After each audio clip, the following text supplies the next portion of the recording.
Hi, this is the MOTOROLA Moto G9 play, and I'll show you how to check battery temperature with the Ampere app on this device.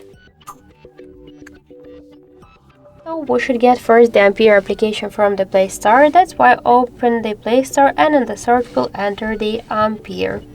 So now we should get this application. That's why tap the install button and wait a couple of seconds.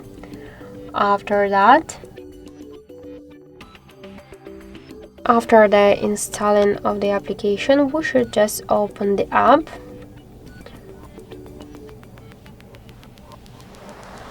Just by tap to this open button. So click here to OK, and now we could see here information about our battery temperature. In my case, that's 30 and 6 degrees. And also we got here more information like the battery capacity, voltage, Android version, and more other info. So that's it. Thank you for watching, and if you like this video, leave thumbs up and subscribe our channel.